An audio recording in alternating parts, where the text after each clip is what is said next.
बोलिए सद्गुरुदेव की जय। अभी हम सब बहुत देर से भजन श्रवण कर रहे थे।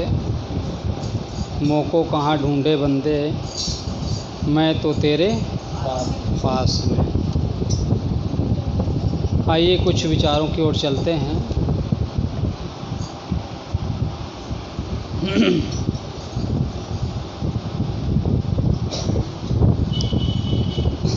सद्गुरु कबीर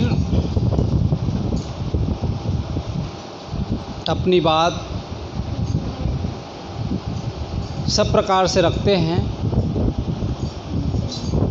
और उलटवासी बोलने में सबसे ज़्यादा माहिर थे,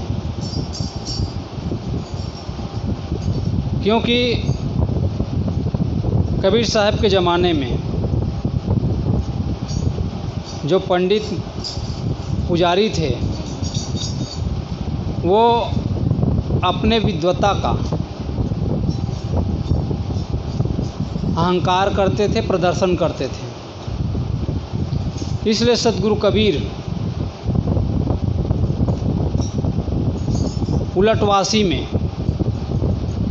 उलटवासी मतलब व्यंग में जब बात करते थे तो पंडित लोग कहते थे कि जो है हम इसका अर्थ समझते नहीं।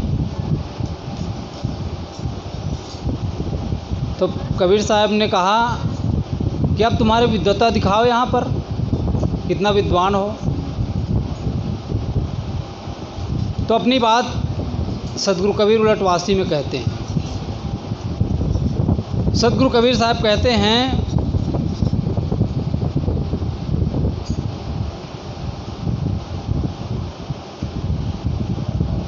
सो नैया बीच नदिया डूबी जाए,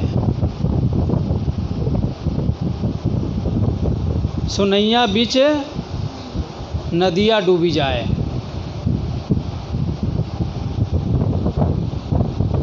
एक अचंभा हमने देखा, गधे के दो सींग, जिनके गले में रस्सी बांधा,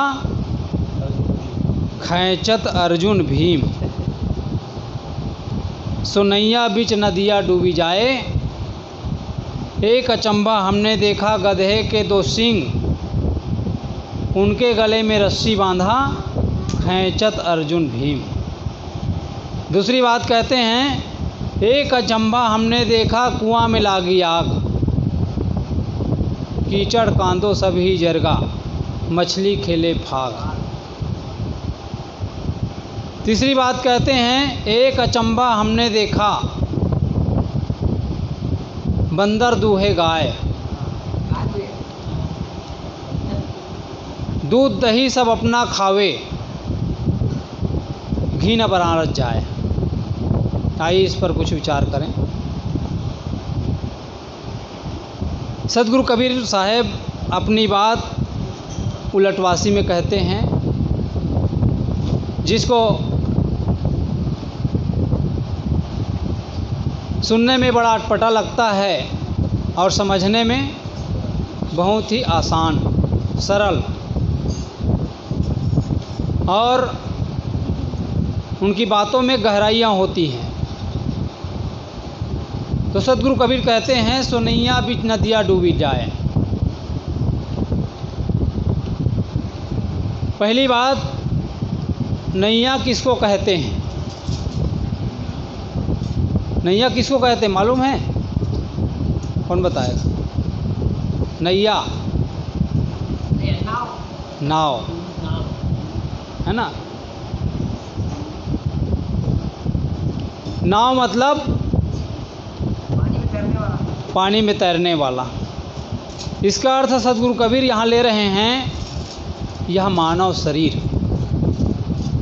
यह मानव शरीर क्या है? संसार सागर से तरने का एक नौका है, और इसी शरीर के माध्यम से हम आप जो है इस संसार सागर से तर सकते हैं। यह शरीर ही एक साधन है भजन करने का साधन क्या है? ये शरीर ही तो है।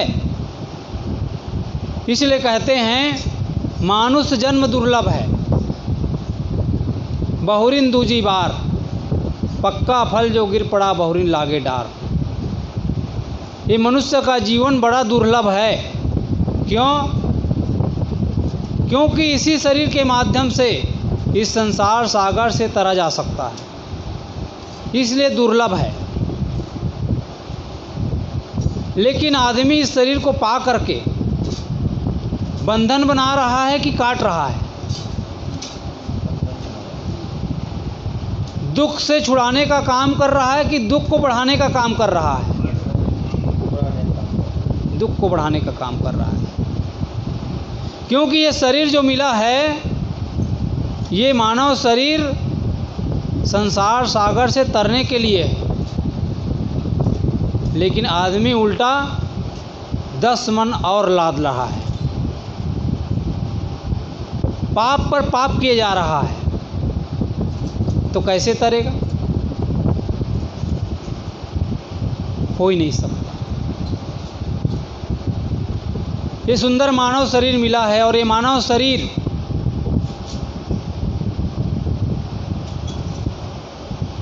ही साधन है।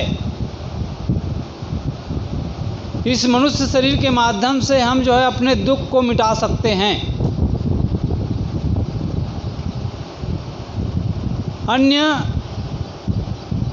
अन्य जो खानी है, पशु पक्षी है, इसमें कोई संभावना नहीं है। ये केवल मनुष्य शरीर में ही हो सकता है दुख से मिटाने का काम। अन्य पशु पक्षी कर सकता है क्या? वो तो ना बोल सकता है, ना चाल सकता है, ना कुछ भी कर सकता है, उसमें वो क्षमता नहीं है। लेकिन पूरी संभावना मनुष्य जीवन में है। लेकिन आदमी के पास विवेक शक्ति है, पशु पक्षी के पास है क्या? पशु पक्षी के पास नहीं है। वो शक्ति सिर्फ किसके पास है? मनुष्य के पास। लेकिन वो विवेक शक्ति को कहाँ लगा रहा है? सद्बुद्धि में नहीं लगा रहा है। कहाँ लगा रहा है?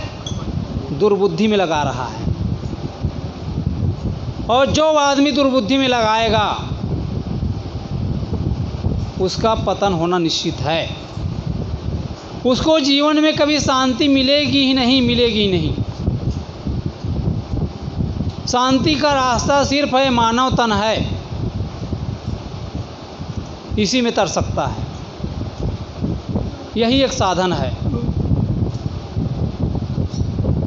इधर रामायण में कहा है ना, गोस्वामी तुलसीदास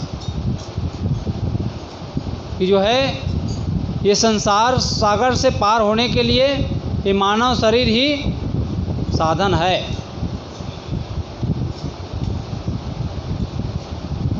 मोक्ष का द्वार ये मानव शरीर ही है।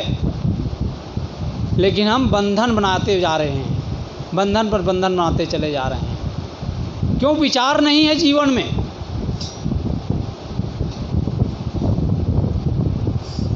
तो ये मानव शरीर में आ करके हम सुलझाने का काम नहीं कर रहे हैं, हम सिर्फ उलझाने का काम कर रहे हैं, उलझने का काम कर रहे हैं। जो आदमी उलझा हुआ रहता है वो आदमी ही दूसरे को उलझाता है। और उलझा क्या सकता है? आदमी खुद अपना उलझता रहता है, अपने बुले हुए जाल में खुद फंसता है और उसी में आदमी जो है तड़प तड़प कर मरता है। गलत चिंतन।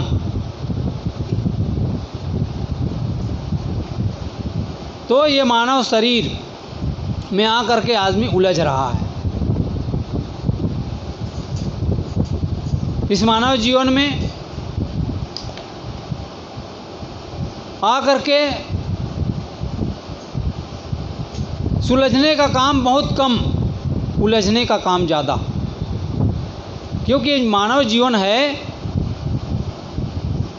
इस मानव जीवन को हट करके आप देखिए जितने भी पशु पक्षी है बच्चा पैदा करते हैं,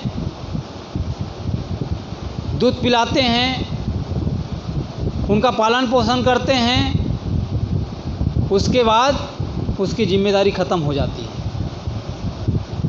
रहती क्या? जब तक दूध पिलाते हैं, छोटे से उड़ने लायक नहीं हो जाते, तब तक उसमें मोह रहता है। उसके बाद कौन कहाँ ख़त्म। लेकिन मनुष्य उलझन पर उलझन बढ़ाता रहता है। अपनी चिंता कम, दूसरे की चिंता ज़्यादा।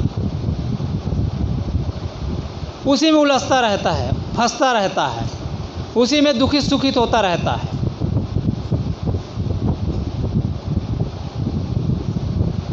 मोह ही दुख का कारण है।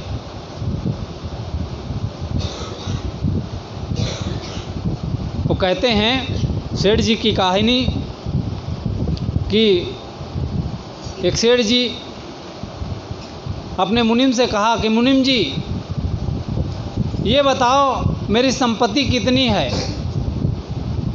ये पूरा जोड़ करके तुम बताओ, और ये बताना कि कितनी पीढ़ी खा सकती है। उसने कहा 1 महीने का समय लगेगा। जोड़ करके बताया तुम्हारी 35 पीढ़ी खा सकती है। सेठ जी उलझते हुए कहने लगा, मुनीम जी 36वीं पीढ़ी क्या खाएगी? तो आदमी जब गलत चिंतन करेगा तो उलझेगा कि नहीं? क्या संसार सागर से पार हो सकता है? नहीं हो सकता। तो आदमी केवल सिर्फ जो है उलझने का काम ही कर रहा है, सुलझने का काम नहीं। तो सदगुरु कबीर यहाँ कह रहे हैं, सुनैया बीच नदियाँ डूबी जाए, यह शरीर ही नाव है और संसार सागर से पार जाने के लिए बात समझ में आती है। नदी में नाव चले और नाव जो है नदी में डूब जाए, ये बात तो समझ में आती है। लेकिन नदियाँ ही नाव में डूब जाए, ये समझ आती है क्या? नहीं आती ना। यहाँ सदगुरु कबीर साहब कहते हैं कि नदियाँ जो है नाव में डूब गई। कितनी आश्चर्य की बात है। इसका मतलब है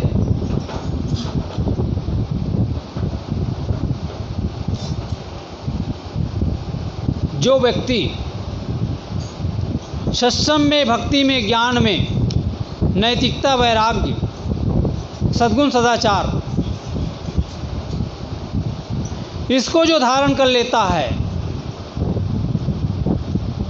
और जो व्यक्ति भक्तिपूर्वक जीवन जीता है, गुरु के बताए हुए मार्ग पे चलता है,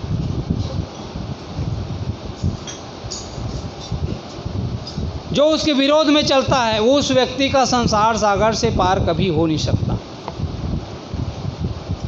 इसलिए सदगुरु कबीर साहब कहते हैं, गुरुद्रोही मनमुखी नारी पुरुष विचार ते नर 84 पढ़िएं। नारी पुरुष विचार ते नर 84 पढ़िएं, परे काल के हाथ। उस व्यक्ति का कल्याण नहीं हो सकता। और जो सद्गुण, सदाचार, ज्ञान, भक्ति, वैराग्य पूर्वक जो जीवन जिएगा, गुरु के बताए हुए मार्ग पर जो जीवन चलेगा, जिएगा, जिस प्रकार से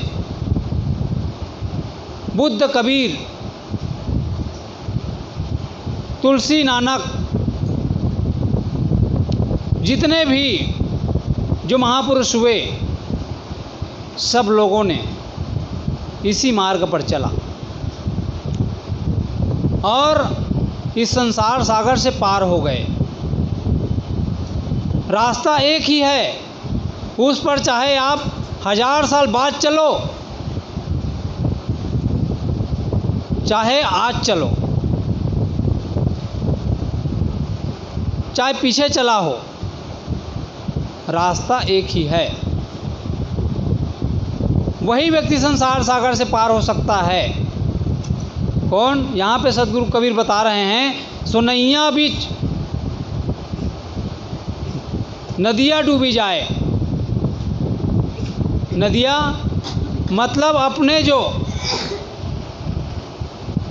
अपने अंदर जो ज्ञान वैराग्य समाहित हो जाए। ये मानव शरीर क्या है? नाव। मानव शरीर नाव है और इसके बीच में नदियाँ समाहित हो जाए। ये नदियाँ है भक्ति, ज्ञान, वैराग्य, त्रिवेणी संगम।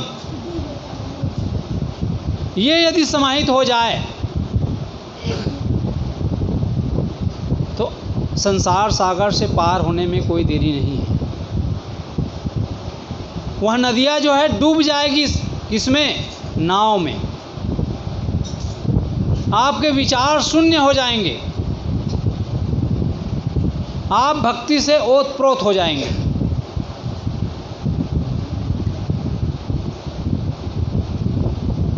और वही काम महापुरुषों ने किया।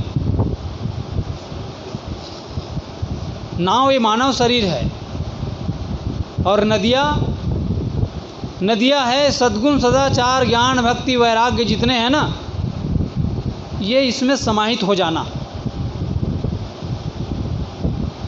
नाव में समाहित हो जाना बीच में। ये शरीर क्या है? नाव का है।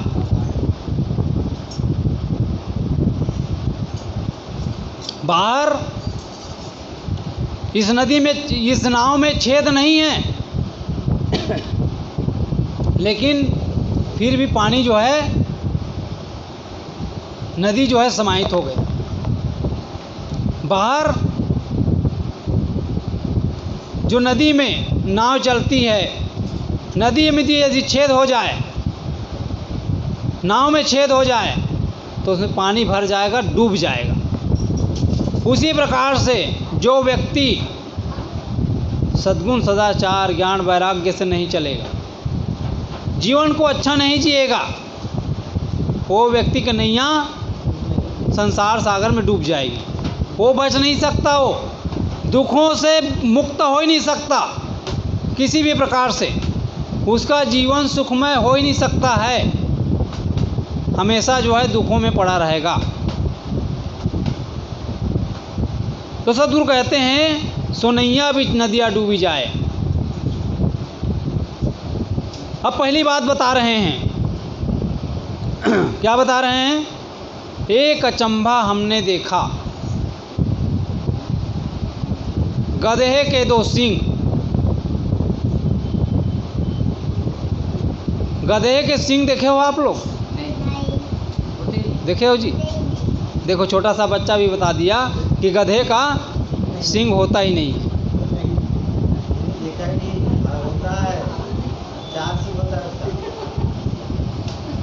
गधे के 2 सींग।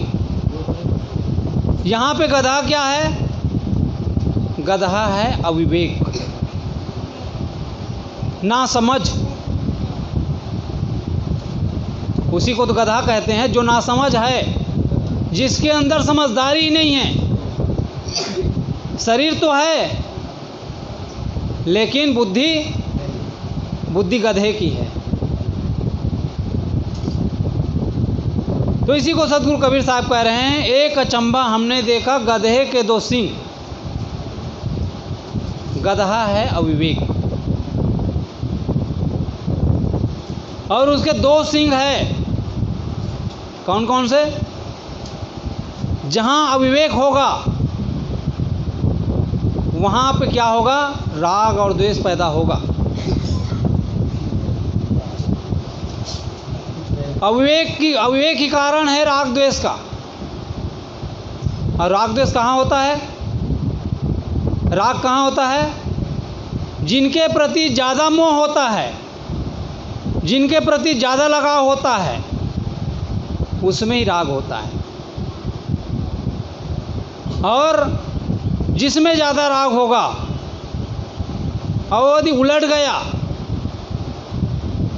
तो वही जो उसका जो शत्रु हो जाएगा और फिर वही उनके प्रति द्वेष पैदा हो जाएगा।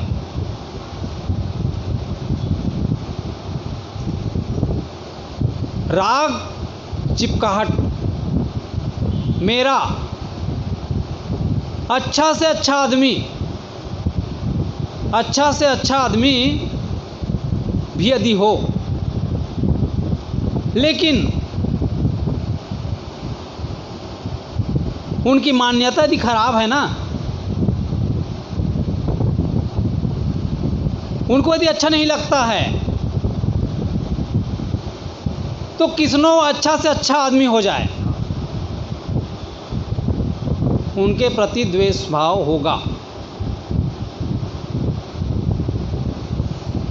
और कितना से कितना खराब आदमी हो, उसके प्रति यदि लगाव है तो राग होगा। आप देख लीजिए, जिसके प्रति आदमी की श्रद्धा हो जाती है, जो राम के मानने वाले हैं, जो राम के मानने वाले हैं, वो शिव के प्रति श्रद्धा नहीं रखेगा। जो किसी को मानता है, वो यदि खराब भी होगा ना, तो उनको अच्छा ही कहेगा। और कितनों से कितनों अच्छा आदमी हो, उनके नज़र में आदमी बुरा ही रहेगा। भावनाएं बदल नहीं रही है, भावना बदलती नहीं है।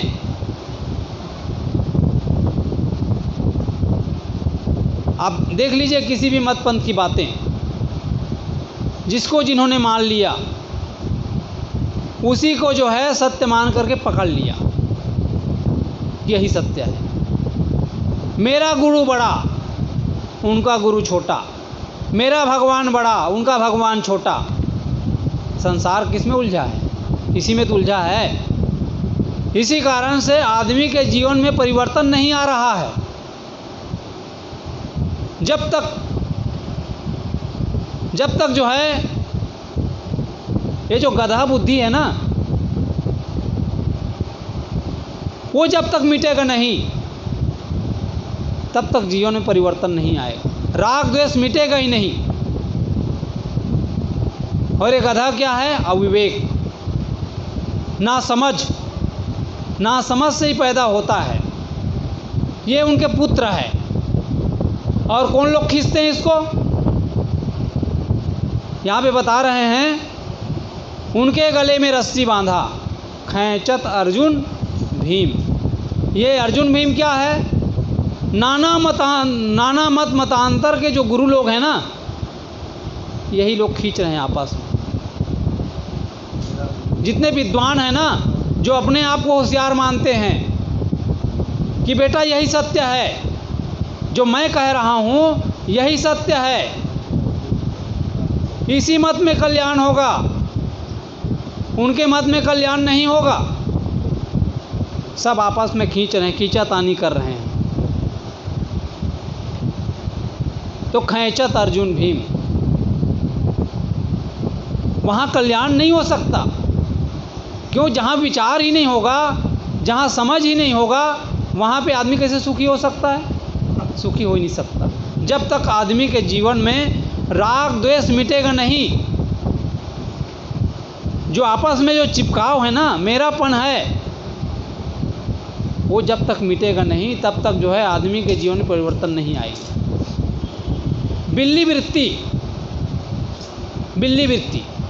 बिल्ली जब अपने बच्चे को पकड़ती है ना, तो कैसे पकड़ती है? दांत लगता है क्या? दाग तक नहीं लगता। लेकिन चूहे को जब पकड़ती है तो एक ही बार में झपट्टा मार के उसका काम तमाम कर देती है। उसी प्रकार से जहाँ जहाँ चिपकाहट है, जहाँ मोह है वही आसक्ति, और आसक्ति ही दुख का कारण है। इसीलिए आदमी जो है जहाँ आसक्ति होगी वहाँ आदमी के अंदर निर्णयात्मक बुद्धि नहीं आ सकती, वहाँ निष्पक्ष नहीं हो सकता है। इसलिए सदगुरु कबीर साहब ने कहा, निष्पक्ष होय के हरि भजे सोई संत सुजान। सुजान कौन हो सकता है, सज्जन कौन हो सकता है? जिसके अंदर निर्णयात्मक बुद्धि है, जो किसी से चिपके नहीं है, वही व्यक्ति। तो यहाँ पे सदगुरु कबीर साहब कहते हैं, खैंचत अर्जुन भीम। ये अर्जुन भीम इसको खींच रहे हैं, जो अपने आप को बड़ा मानते हैं, बड़ा बुद्धि वाला, मेरे समान दुनिया में कोई नहीं है, मेरी इतनी बुद्धि, अपनी बुद्धि को ज़्यादा और दूसरी की बुद्धि को कम आंकने वाले। और ये सब समय रहे हैं, हर समय। तो सदगुरु कबीर साहब कहते हैं, एक अचंबा हमने देखा, गधे के 2 सींग, उनके गले में रस्सी बांधा, खैंचत अर्जुन भीम। दूसरी बात कहते हैं सदगुरु कबीर, एक अचंबा हमने देखा, कुएं में लागी आग, कीचड़ कांदो जरी गया, मछली खेले फाग। सदगुरु कबीर यहाँ कह रहे हैं, एक अचंबा हमने देखा, हमने एक बड़ा आश्चर्य देखा। क्या आश्चर्य? कुएं में लागी आग। कुएं में आग लगते हुए देखे क्या आप लोग? लेकिन सदगुरु कबीर यहाँ बता रहे हैं, कुएं में आग लग गई और कीचड़ कांदो सब जर गया। और वहाँ उसके अंदर जो मछली थी ना, वो जो है फाग खेल रहा है, होली का जो है, होली में नाचते हैं ना, वैसे मगन होकर के नाच रहे हैं।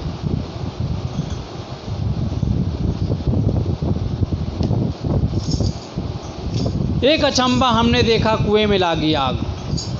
ये कुआं क्या है? ये कुआं है अंतःकरण।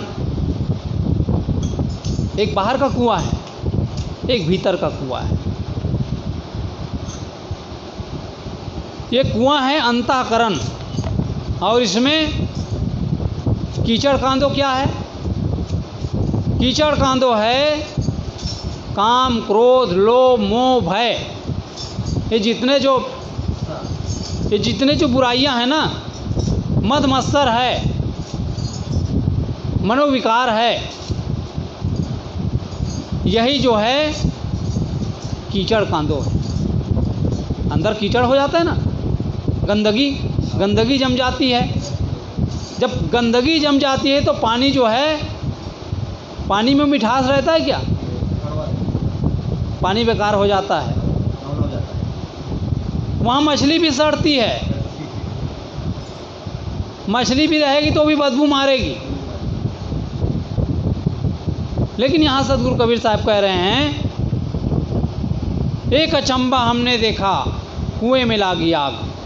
एक कुआं है अंतःकरण, और इसमें किसकी आग लग गई? इसमें आग लग गई ज्ञान की, ज्ञान अग्नि। जब आदमी के अंदर ज्ञान की जब जिज्ञासा हो जाती है, जब आदमी जो है चलने लगता है, जीवन में जब उतरने लगता है, उसके अंदर ज्ञान की अग्नि लग जाती है।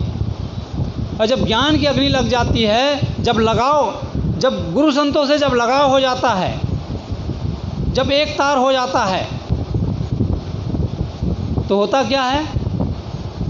जितने मनोविकार है ना, वो भागने लग जाता है, विदा होने लग जाता है।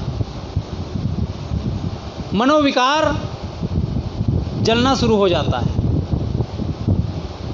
कीचड़ कांदो जरी गया, सारे मनोविकार विदा हो जाते हैं। और मछली खेले फाग।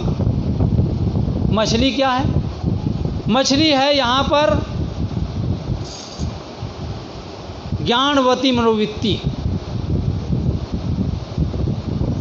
जब हमारा मन जब शुद्ध हो गया ना, शुद्ध हो गया तो वहाँ पर क्या होगा, मन मस्त हुआ फिर क्यों बोले। जब मन मस्त हो जाएगा तो फिर वहाँ कोई बोलेगा, वहाँ कोई नहीं बोलेगा। बोलता कब है, जब आदमी के अंदर कमी रहती है। सिक्का, 1 रुपए का सिक्का और 100 रुपया का नोट आप जो है ज़मीन में गिराओ, क्या होगा, कौन बचेगा ज़्यादा, कौन बचेगा? 1 रुपए का सिक्का ज़्यादा बचेगा कि 100 रुपये का सिक्का ना। तो जिनके पास जो है, जिसके पास समझ नहीं है वही ज़्यादा बचता है, और जिसके अंदर जो है, जिसके अंदर जो है ज्ञान, जिसको ज्ञान हो गया, भारी हो गया, वो नहीं बचता। वो कहते हैं ना घना चना, क्या कहते हैं आप लोग हैं देहाती में, कुछ कहते हो क्या? हाँ, तो जो है सदगुरु कबीर साहब इसीलिए कहते हैं मछली खेले फाग, फिर मन मस्त हो जाता है, आनंद कंद हो जाता है। जब मनोविकार जल गया तो मछली फेले फाग, एक अचंभा हमने देखा, बंदर दूहे गाय। बंदर को, एक अचंभा हमने देखा, बंदर दूहे गाय।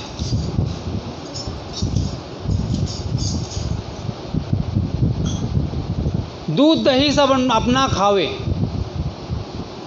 घी न बनारस जाए। एक अचंभा हमने देखा, बंदर दूहे गाय। बंदर को गाय दूहते देखा है। सदगुरु कबीर साहब का माइंड देखिए, कहाँ से कहाँ फिट कर देते हैं, है ना। एक अचंभा हमने देखा, बंदर दूहे गाय। यहाँ बंदर है शुद्ध मन, शुद्ध मन, है ना। शुद्ध मन ही बंदर है। और जहाँ मन शुद्ध होगा,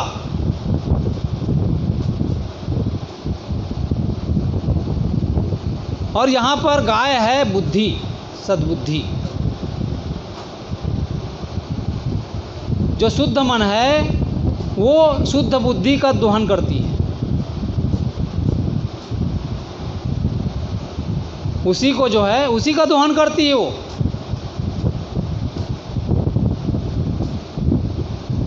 जिनके पास, जिनका मन शुद्ध हो गया, जब तक मन शुद्ध होगा नहीं तब तक सद्बुद्धि आएगी नहीं, वो दुर्बुद्धि में पड़ा रहेगा। क्योंकि वो जो है जहर को ही, विष को ही अमृत मानता है,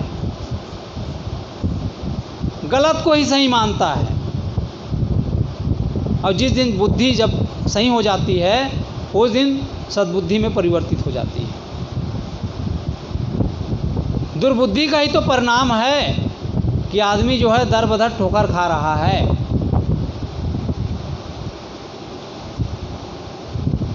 तो सद्बुद्धि, और वो कहाँ से मिलेगी सद्बुद्धि?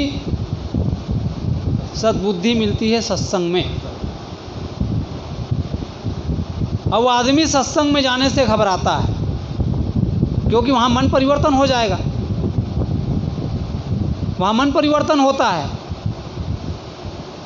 आदमी को डर रहता है कि मैं सत्संग में जाऊँगा तो मेरे अंदर तो गलत चीज़ है ना, वो छूट ना जाए। वो कहते हैं कहानी कि जो है एक चोरपुरवा नाम का गांव था, वहाँ चोर ही चोर बसा करते थे। एक दिन राजा के घर चोरों ने चोरी किया, खूब माल लूटा, खूब माल लूटा, लूट करके ले आया। राजा का जो मंत्री होता है उनका दिमाग ज़्यादा चलता है, ऐसा मंत्री नहीं बनता। उन्होंने विचार कर लिया जरूर ये काम जो है चोरपुरवा के चोरों का होगा काम। उन्होंने दिमाग लगाया और रात में 12 बजे पहुंच गया, काली का रूप लेकर के, हाथ में खप्पल लेकर के, और दरवाज़ा खटखटाया। जो बड़ा चोर था ना, उनके घर का दरवाज़ा खटखटाया। चोर दरवाज़ा खोले। उसने कहा, बेटा तुमने बहुत दिनों से पूजा नहीं की है और मेरे ही प्रताप से, मेरे ही दुआ से तुमने कल जो है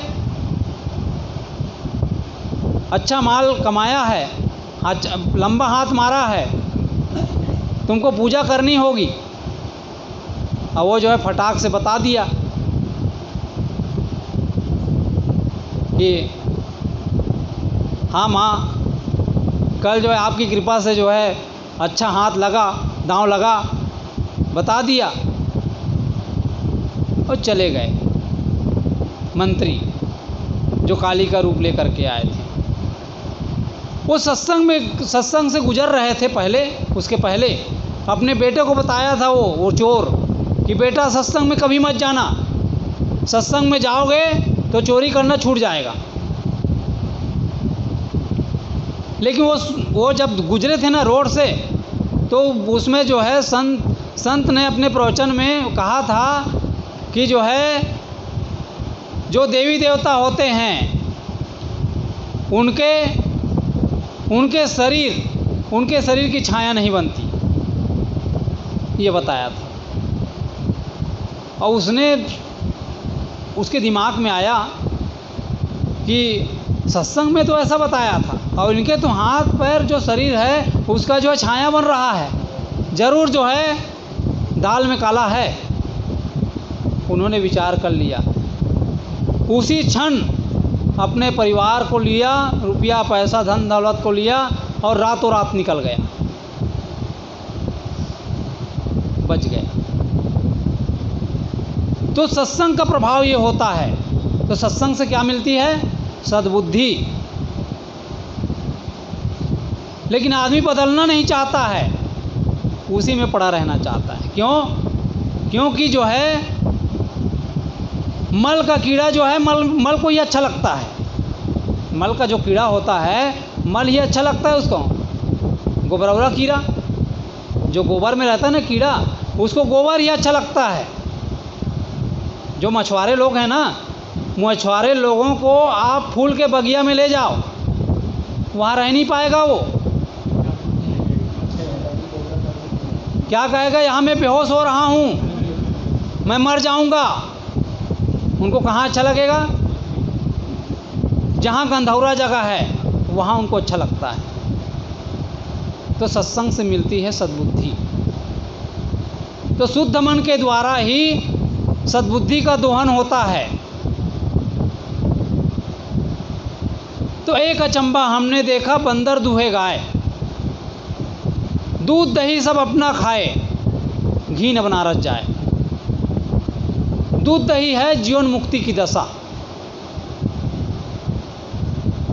जब आदमी के अंदर जब सद्बुद्धि आ जाएगी, तो सद्बुद्धि के प्रताप से मक्खन, हमारा मन मक्खन हो जाएगा, हमारी दशा बदल जाएगी। नजरें बदली तो नज़ारे बदल गए, किश्ती ने रुख बदली तो किनारे बदल गए। परिवर्तन हो जाएगा, जीवन में एक बदलाव आ जाएगा। धीरे धीरे धीरे धीरे करके वह दशा आ जाएगी, जीवन मुक्ति की दशा। मक्खन दही जम जाएगा। जैसे दही जम जाता है, उसी प्रकार से ज्ञान साधना के बल से हमारे अंदर जो है बंधन क्या है, मोक्ष क्या है, इसकी समझ हो जाती है।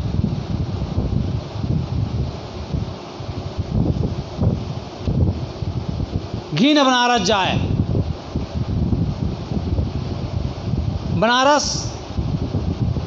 बनारस है मोक्ष अवस्था,